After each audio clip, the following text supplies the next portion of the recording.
these pieces fit together and what's to be credited with what determines where the money is going to be flowing next. What we do here at MediaPost, especially in a lot of our display shows, is have what we call Grill the Vendors, which is where we choose a particular segment within the incredibly complex and ever-growing display ecosystem, in this case Attribution, bring some of the key vendors together to talk about what they do, what value they add to the mix, and also, especially since a lot of you out there are meeting with many of these vendors, to try to see how they differentiate themselves from one another. You already know Colette. She's in the best position of anyone, I think, to ask them what they do and how they're different. So I'll let Colette take it away. You guys want to introduce yourself? Sure. Please. Hi, good afternoon. Pascal Bensoussan, Chief Strategy Officer at Aggregate Knowledge. I'm Jeff Greenfield. I actually thought I was here to pitch my cooking show to Colette, but I'm Chief Operating Officer and co-founder of C3 Metrics. Grill the Vendors. Nice hat. Manu Matthews, CEO of Visual IQ. We've been doing attribution now since 2006. Happy to be part of the panel. I'm Ari Ozier. I'm the general manager of Clear Sailing. I don't have a hat like Jeff does, but I'm wearing a grilled pattern on my underwear today. And I'm Paul Pellman. I'm the CEO at Odometry. Thank you, guys. Thanks. That's a little awkward. So I think where we should start is where we are. So 18 months ago, everyone started talking about attribution. It's challenging to believe that everyone has a huge attribution solution in market. So can you talk about where we are as an industry and where some of your clients are? Sure. If you don't mind, I would love to ask the audience. Hey, how many of you were running some kind of custom attribution model about 18 months ago in 2011? Great. We have two smart people. How many of you are running attribution, custom attribution for your campaigns? Wow. Well, that actually shows that there's a lot of work to do. How many of you are thinking about it? From a communications perspective. So I'll just talk very quickly about my, my experience. We actually have very few customers that come to us and say, hey, I have an attribution problem, can you help?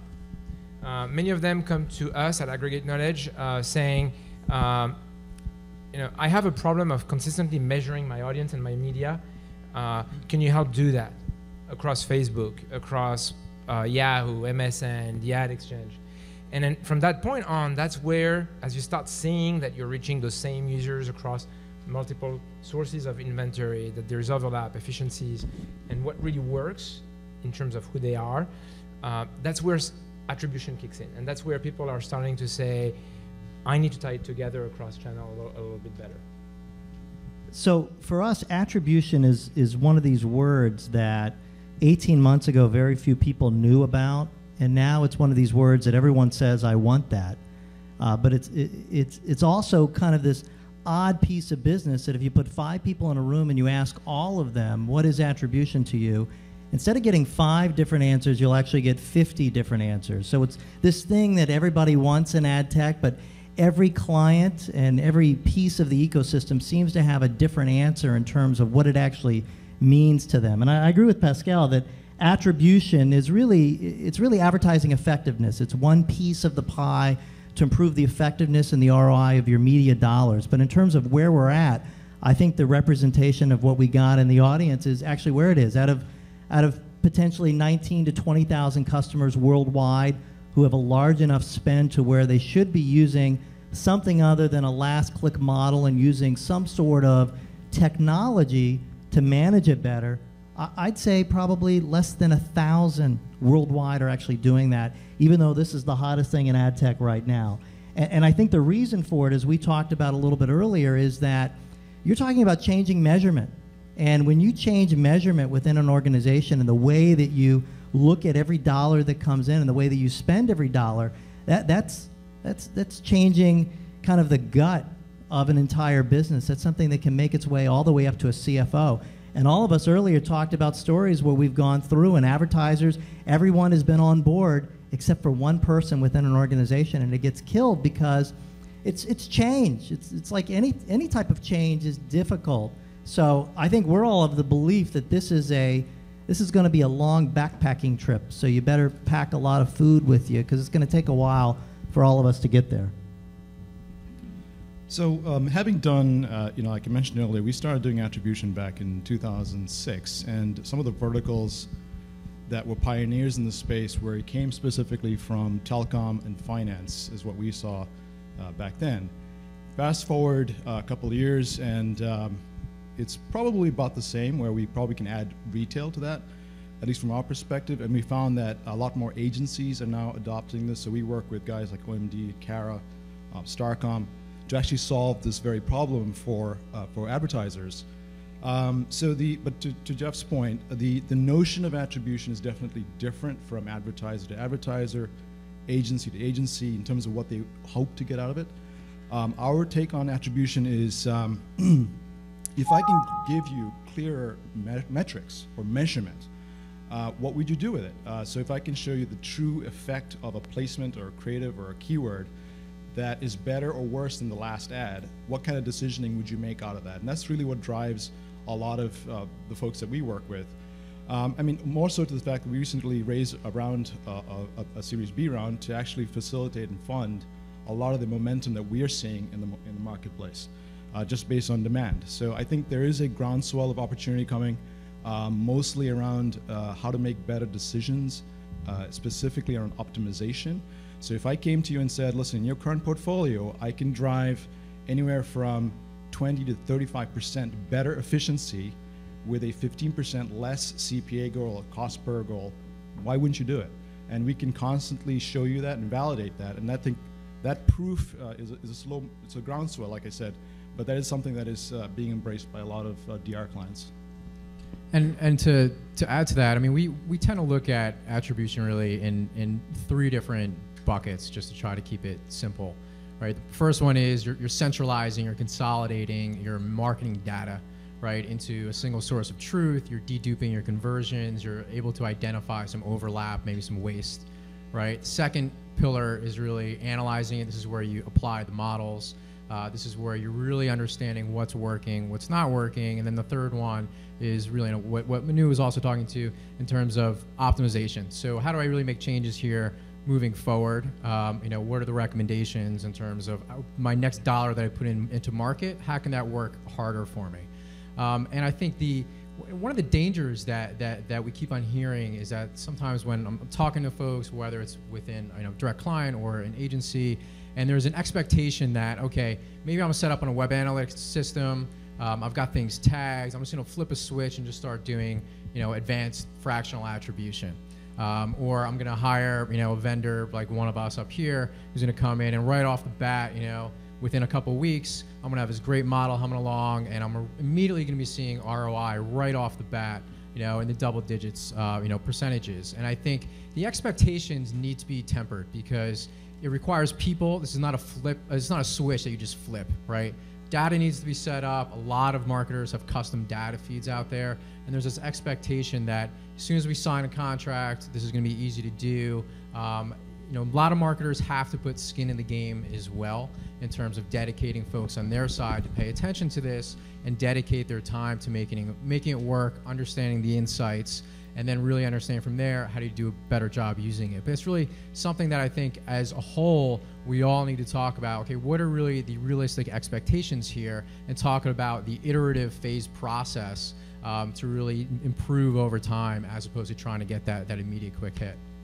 I want to see that salesperson who walks into my office and says, we need some money, but we're not going to give you any results. I mean, how do you pitch that? Well, it's an iterative process, right? It is a phase, right? And you do see immediate benefits when you go through that consolidation phase and you're centralizing your data. And then the next step is, okay, let's build a model, let's learn from it, let's put some media in market, let's improve upon it, and then let's iterate and get better with each pass over time as it gets operationalized. But I think just trying to go in and say immediately right off the bat, you're going to see X, Y, and Z. I think those expectations just need to be tempered, and we need to have realistic conversations about that stuff. I guess I look at it as there's layers of the onion that you peel back when you implement implementation around attribution. And there are those immediate benefits you are going to get out of the platform. If we're using a tag-based implementation, other folks here have that you know, we have viewability that we can see in the ad, so immediately you can see parts of your display campaign that aren't viewed, and it's really easy to cull that out of your buy or to add that as an aspect to your immediate optimization. But attribution is really about leveraging a look-back period, and so you need to collect enough data in that look-back period to then make the right recommendations. And so if you're starting with 30 days worth of data, you need to collect that data. Sometimes you can collect that data right away if you're using a log file approach, if you're using data that's already been collected. If you're using data where you're using a tag approach, you got to start on day one, and you have to collect the data over 30 days. So I think there is an aspect. We should never have to go into a client. If we have a solution where we say, look, it's going to be a year, we're going to do all this work for a year, you're not going to get, I mean, no one has an attention span for that. But I do think there's an aspect of, you're not going to come in and on the first day see something. I think over the first 30 to 90 days, you'll start seeing an evolution of insights that you can provide. And all of it, and the reason I think that we're starting to see more momentum around attribution is it drives better results. It's a more accurate way of judging performance versus last event attribution. I always talk about it as the promise of online media. We have all this data, all this very accurate and insightful and detailed data. And up until recently, we've been using the wrong metrics to judge performance. So we just need a better layer of analytics to drive improved performance and let marketers do what they do best, which is come up with strategies and tactics based on that insight that help them drive better results. When you're using ineffective metrics, you don't know what to do. And that's the issue that I see with marketers. They're using last event attribution and they're buying so much online media, they just don't know what's driving results. By providing a layer of clarity, that helps marketers do what they do best. And then I think the issue is just, and I think what makes it complex is we all talk about our different methodologies. It can come across as confusing. And so how do you find that right balance of communicating the unique advantages we all think we have that clients can understand and doesn't get too overwhelming from their standpoint? So to your earlier point about having data and looking at the right data, the question that comes to mind, and I just talked about how much we're doing attribution, so obviously we believe in it. Nonetheless, what I worry about is by doing this fractionalized attribution, are we actually doing digital a disservice because we're holding it to a higher standard than we hold the offline media? So how do you guys handle that issue, and have you seen that with your clients? Yeah, it's a great question. I've been a direct marketer for 20 years, before there was an internet. On the internet as soon as the internet came around. And so I'm a big believer in direct response marketing and being able to measure results very precisely. I think from the standpoint of holding ourselves to a higher standard, and does that hurt the digital media industry, I'd actually turn it on its head and say we should ascribe to take some of the benefits and the capabilities that we're building in the digital space and find ways to apply that to offline media. And I think if you look at the direction that offline media is going, it's getting blurred. There's going to be a point where TV media could eventually be fulfilled on a one-on-one basis, which might make TV media look more like display. And then you can start doing attribution, start looking at the data in a way that's much more specific. A lot of the metrics around TV have been built up because that's all they had. They didn't have the data. So I think it's a benefit. We should never look at it as a negative. We should ascribe to be much more accurate on digital and then bring those capabilities to the other offline channels. So I'll jump in. Well, I don't think we're making a disservice to the industry by going to that level of detail. I think the problem is when everything that you do doesn't rely on a consistent measurement methodology. And so if you're starting to measure things based on click in one place, things based on ad exposure or engagement in another place, and you can't really correlate because ultimately you're looking at all of that media in some kind of fragmented sources of media, and you can't actually tell that at the end it's people, because you're reaching maybe the same people across multiple sources, and you can look at them through a behavior, who they are. Then you're doing the wrong thing. Ultimately, credit card companies, marketing service providers like Axiom and Epsilon have been doing transactional analysis offline across huge amount of data sources and what people do offline for years.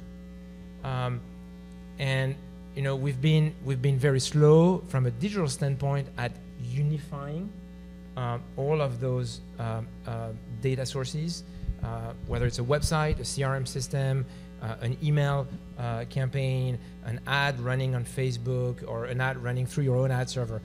But it's going there. And I think this is where that level of measurement and unification will provide very clear benefits to the marketer. So, Colette, when we look at our client base, it's very hard to kind of separate out the offline channels from the online channels, because a lot of the advertisers that we work with, offline is part and parcel of how they do business. So TV is a big part of it, direct mail is a big part of it. So one of the things we learned early on in our genesis was that not only did we have the opportunity to get a lot more efficiency out of digital, because the data's there, and you can become smarter about how you buy, and if we can offer that, why not? Why not go for that extra efficiency? But at the same time, recognize the benefit and the impact that offline is presenting to the overall ecosystem. So from a product perspective and technology perspective, what we set out to do was actually find a way to sort of merge those two worlds, so that for every search conversion, you know what impact or halo effect a TV exposure had on that conversion. So every time you measure that, every time you look at that metric, you can actually understand and quantify what that impact looks like. I think it's important, especially in the world of attribution, where there's a tendency sometimes to still look at things from a siloed perspective. Attribution actually presents the opportunity to come and kind of look at this from a holistic perspective and make sort of better decisions that actually impact the enterprise in a much more meaningful manner. So that the credit for that, you mentioned fractional credit. That fractional credit actually is distributed right down to the channel, right down to the buy, and in some cases the audience. I guess I don't understand quite how you do it, because we have TV that's significantly more measurable than a lot of advertisers because of the way we run it. We can't tell you if someone saw a TV ad, and no less if that same person saw a display ad and then went into Facebook, which none of us can track as well. So, well, that's not true. There's a few companies that are certified to track Facebook at a cookie level, and being able to and aggregate is one of them. Aggregate knowledge, where you can see the same user inside, outside, connect the dots, and do view through attribution. I stand corrected. So it's happening, and we're not the only one today, and there will be more companies. Facebook has to open up, so that will happen. But the key point is that you can't think of attribution as a silver bullet that somehow magically is going to solve everything.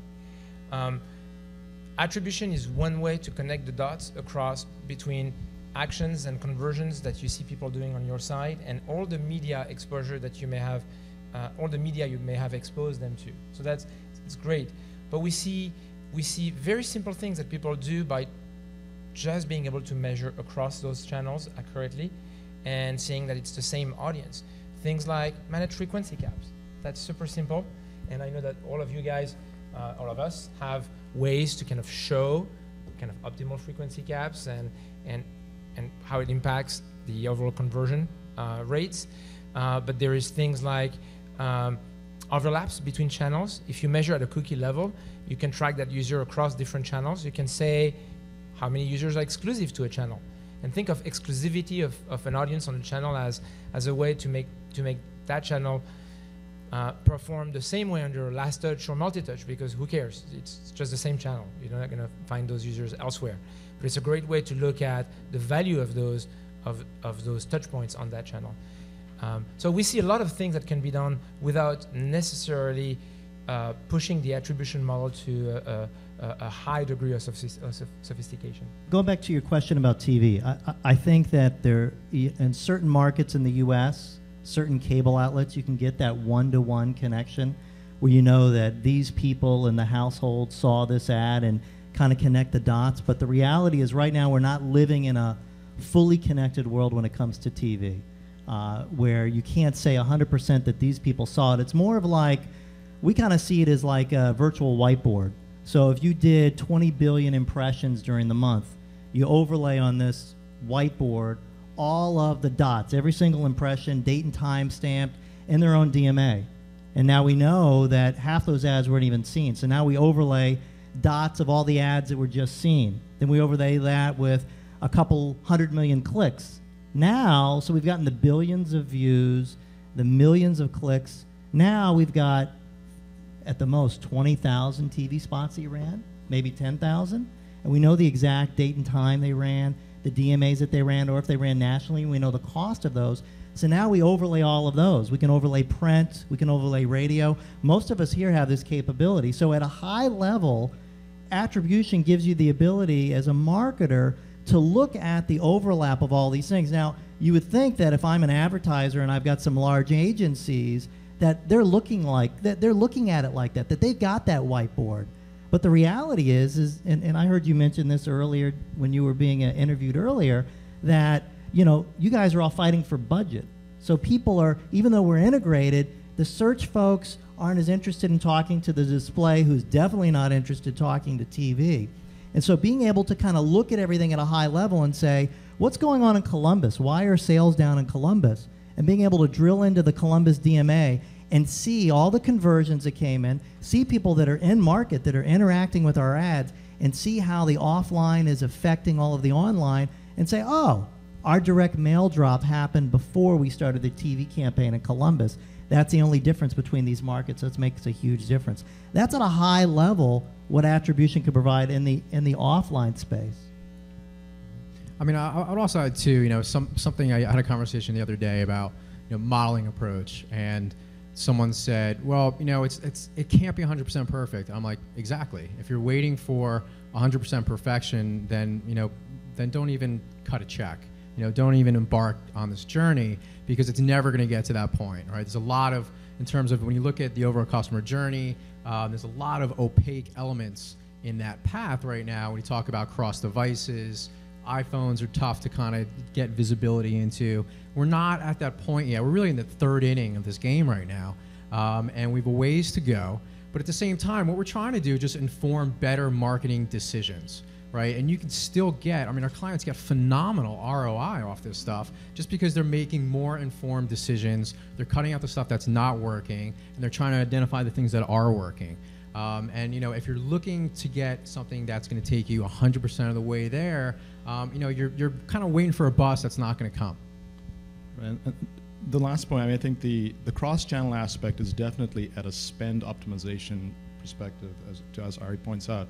It comes down to just making better decisions that are smarter, where you can reduce the amount of waste in market. It's not necessarily about optimizing every single touch point in your cookie journey. Eventually we will get there, but I think right now a lot of folks are focused on just sort of help me identify where I can be more efficient, and if my cost per acquisition goal or cost per lead goal is $100, can you bring it down from $100 to $80? That's really sort of where I think the industry currently is at. But going forward, I think to Jeff's earlier point, there is an opportunity to have and begin what we call dialogue optimization, and actually have that at a cookie level. So I guess that brings up the next question, which is, how is attribution actionable for clients in real life examples? Not, okay, we're going to whiteboard this imaginary client with Columbus, Ohio, which, by the way, if you have a high level of frequency in all your media types, it's DMA level analysis isn't going to work because you're over frequencing everywhere. So how do clients use this, and how do they use it both digitally and in offline? Paul? I guess, whoa, it got louder all of a sudden. Hello. We look at it as attribution is really kind of two aspects. There's this part of attribution, actually three aspects we look at it. You launch a campaign, this is mainly on the digital side. You want to make sure that campaign's reaching the intended target, and that it's in compliance. And so the ability to very quickly see if things are out of compliance and call that out of your campaign, make goods, that's an immediate benefit. Then you get into kind of in-flight optimization, the normal, and I'm talking mainly around digital, the normal weekly, monthly, daily process you go through to optimize your current in-flight campaigns. We have a separate layer of optimization technology. It provides down to the placement level, down to the keyword level, with integrations that you're able to do with certain platforms, so the insight can be ingested automatically, that allow you to make specific changes to your campaign based on fractional attribution, and that drives very measurable and accurate improvement. And then there's this aspect when the campaign starts finishing up, where you look at the other side of the equation, which is you need to glean insights so you can prepare for your next campaign. And that's where a lot of the attribution insights come in, where seeing how all your media is performing in concert to come up with better strategies and tactics around creative, different parts of your media campaign, what you're going to budget. That helps you build better campaigns and improve results. So it's really those three dimensions that we see: immediate kind of cull out waste, in-flight optimization, and then lots of rich, accurate insights to help you build better campaigns. So on our focus is also on the, well, strategy-wise, that has an impact, because we have what we call touchpoint and analytics. So typically with touchpoint analytics, what this is doing is describing how both your exposed audience and your converted audience is consuming the media that's out there. So to Paul's point, what that actually tells you is really when your campaign is in market, what levers are at your disposal to actually tweak the campaign for the better. What creatives are being consumed, was the frequency, at what point, what number of, what's my frequency cap in terms of my Facebook buy, in terms of the point of diminishing return. We can show you all that by virtue of how you're crunching through the data. But the other aspect is also this notion of low-hanging fruit. How much stuff can I automate right now? So the level of decisioning that's in play today is at a keyword level, can I integrate with a Marion or a Kinshu? At a placement level, can I integrate with a DSP like a MediaMath or a DataZoo? A lot of those things are currently in place and part and parcel of a lot of our platforms. But the real key is, how much can I automate in terms of buying? How much insight can I give you as an agency, as a strategy person, to make your campaign that much more smarter? Is it behaving the way you thought it was going to behave? And if I can show you the areas where you can improve and leverage a relationship, especially upper funnel buys, how would you leverage those upper funnel buys to influence the lower funnel sort of harvesting buys? I would say the other aspect to that of the low-hanging fruit is this concept of ads that haven't been seen. This seems to be the hottest trend that everyone is talking about, the viewable impressions. So for us, our clients, the kind of the first thing, and as Paul alluded to earlier, kind of one of the immediate benefits of attribution is being able to see which ads are being seen, which ones aren't being seen, this viewable impression, and also the concept of display day parting. In the offline world, everybody knows the difference between a TV ad that airs at 8 a.m. and at 8 p.m. You understand 8 p.m. costs more than 8 a.m. But we find that the majority of our clients, as soon as they get up and running, because they set caps on the amount they spend per day or on their CPM buys, we see 90% of impressions being blown out between midnight and 2 a.m. And so literally we'll see the graph shoot up, and then it's like 100 or 1,000 impressions an hour thereafter. And so immediately bringing this to the attention of the media buyer talking to the account team, and putting some stop gaps on and saying, hey, I don't want to buy any impressions between midnight and 1, and spreading it out throughout the day and doing some just smart planning in terms of day parting, and then also pushing forth with vendors to make certain that they're trying to focus on more viewable ads, even though the technology isn't fully there across all the board for all of the exchanges or for the publishers yet. Right away, that's probably one of the lowest hanging fruits that's out there for the larger clients. With the search, it's all automated these days.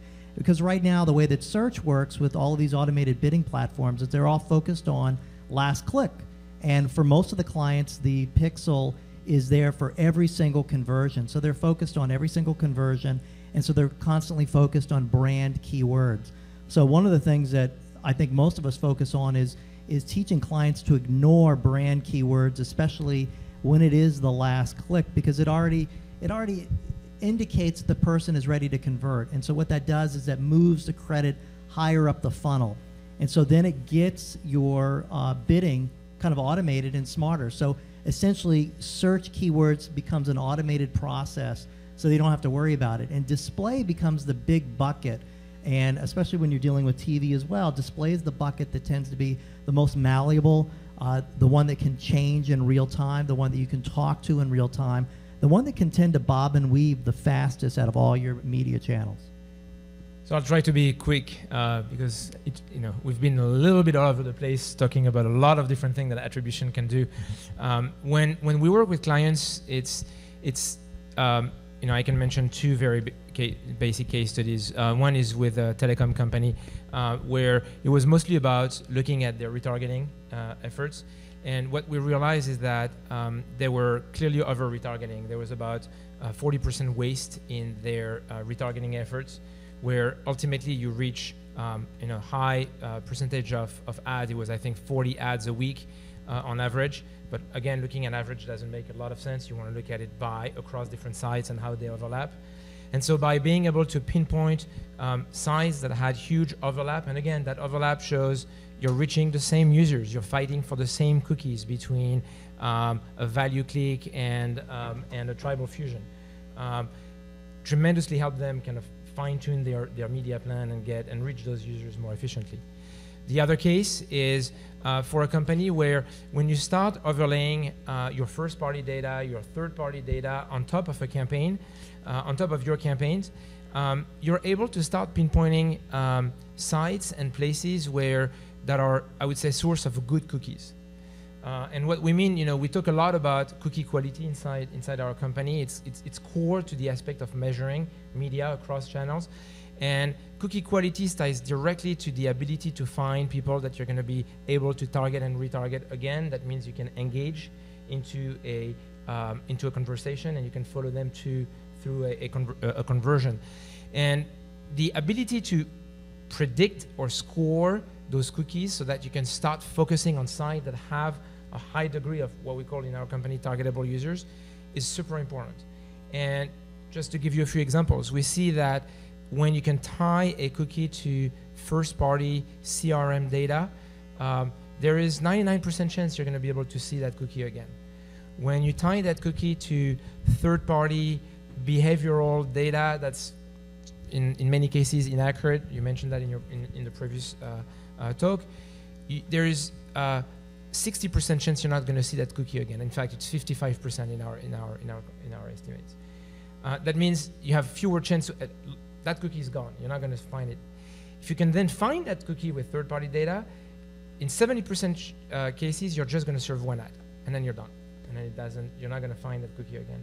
In the case of third-party data, your own data, you will be able to serve an ad 2 times, 3 times, 4 times, up to 20 times and more.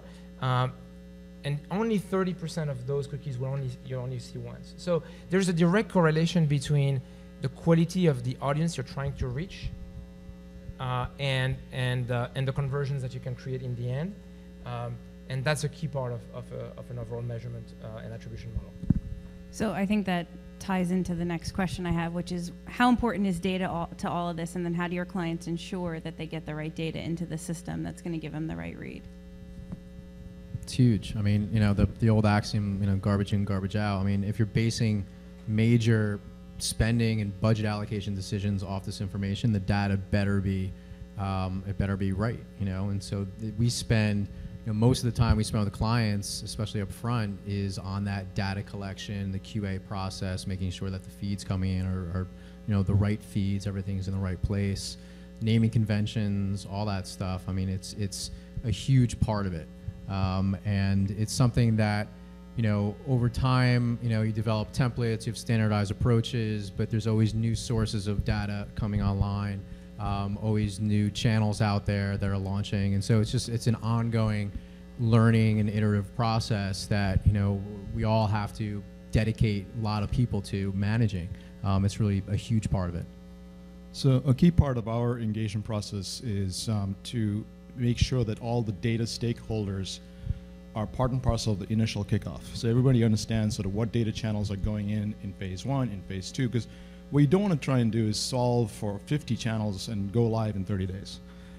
Usually that just is not a great recipe for success, partially because in your mind as an advertiser, you need to be able to prioritize your paid channels versus your earned channels and where you can actually take action.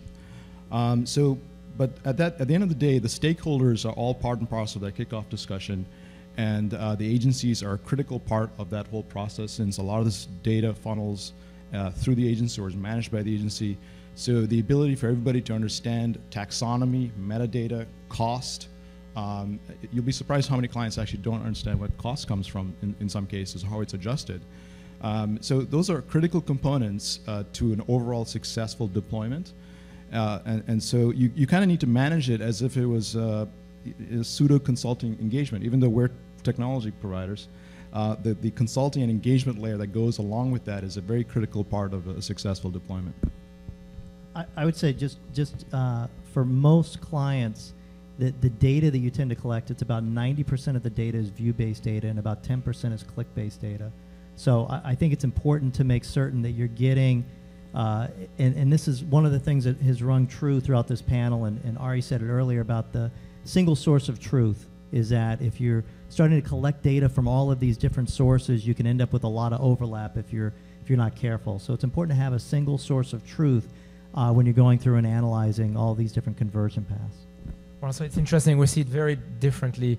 In the end, you have an ad server, and you need all the data from that ad server. There's not like 3 different sources that are going to overlap in terms of reporting the data, because ultimately you go to the root. You go to when that ad gets served, in the moment it gets served, and it gets served from one ad server, whether that ad server is DoubleClick, it's Atlas, it's PointRoll, it's AppNexus or Facebook.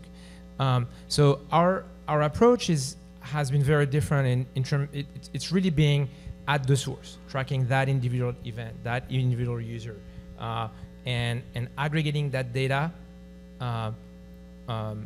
to be able to really count that user and see it across. Did I see that user through my ad spend on Facebook? Did I see that same user through Yahoo, which goes through, say, DoubleClick? Did I see also that user through my rich media ad, which goes through PointRoll?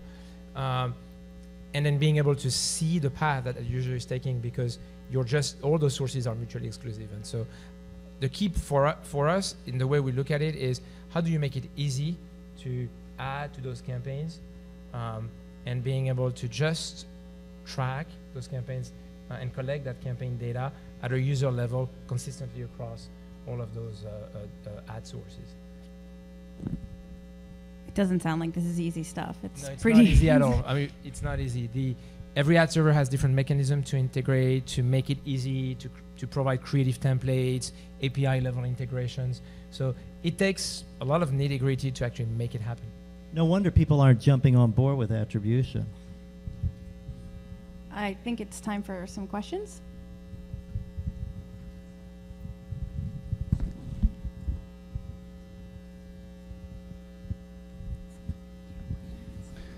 Very interesting panel. Thank you. This is Michael Koshansky, Havas Digital. So 2-part question. One is data quality. You did mention that data quality is super important, and each one of you has a different technology by which you collect data. So one is, I would like to know, is that going to impact the selection for a particular advertiser?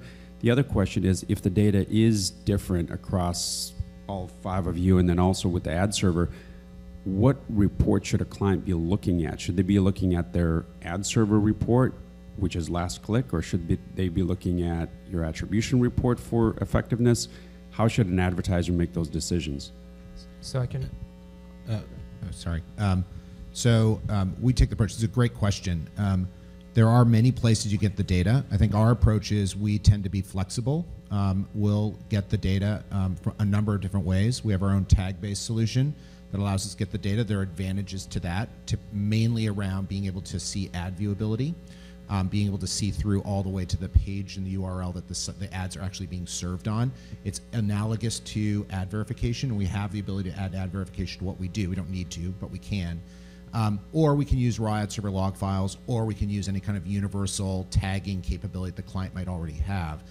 We think it's really important to be flexible, because all of these approaches have pluses and minuses, and really that's part of the engagement. We all talked a little bit earlier about the client services engagement aspect to our service, and how important it is to really sync with the client and understand, eyes wide open, what approach we're going to take, the pluses and minuses of that approach, and then agree on that approach and implement it. We take that approach of being very flexible to be able to do it any way that makes sense for the client.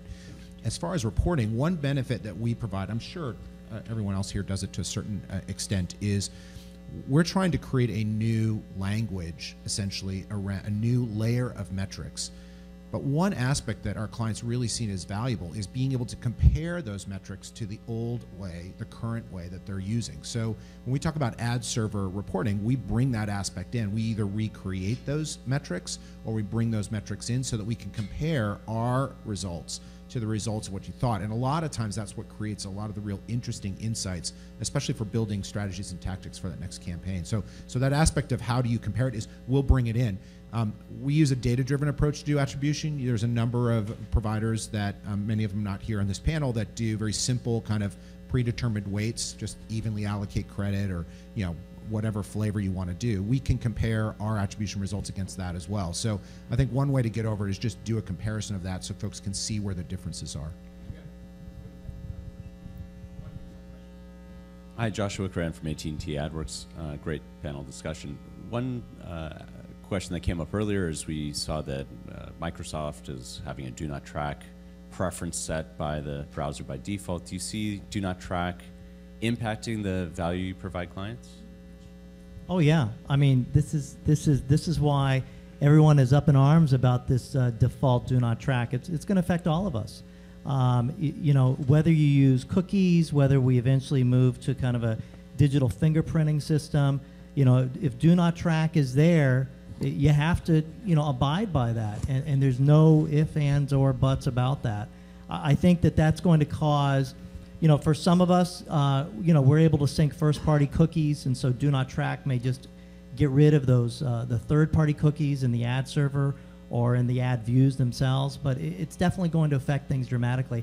I think that what consumers are, there's always a percentage of people who are going to opt out of everything. In fact, a lot of us in this room, since we're in the business, we tend to opt out and look at all the cookies that are on our system and clean our browsers consistently. But I think that for a lot of consumers, they're going to find that if this do not track is going to block all cookies, they're not going to like the experience. And you're going to see a shift where people are going to realize, wow, you know, do I really want to have to pay for Facebook and pay for all these things? You know, ads do really, you know, make the world a little better. And now that they're being personalized, you know, I'm not seeing all these feminine products anymore. So this is actually pretty good for me. So I think that users over time will adjust to that. I think it's a big mistake by Microsoft. It's kind of, maybe it's their way of, it's a big due to the whole industry because they lost so much money on their quantitative, you know, thing. So I think that's their way of just telling us that they don't like ad tech and we should go screw ourselves. We forgot the swear jar. We have one more. Swear jar. Another question back here. Hi, Kyle Navrikowski from Radium One. Multi-touch attribution sounds great, especially from a high-level perspective. But the people that are actually running ad campaigns are the media partners who usually have very little insight into what the model actually is and how to actually sub-optimize a campaign. So what are you guys' plans for providing data back to the partners that are actually placing the impressions to make sure that spend's efficient? So one of the most successful cases of attribution that we've had over the last sort of 6-8 months was an advertiser that actually brought all their partners, publisher partners, to the party, and had us actually walk through our algorithm, completely white box, open. And what was interesting was a recognition by all the partners in that discussion that the level of credit that they were not getting for driving a specific conversion on the last ad model was actually fairly high, and the recognition that they should get fractional credit.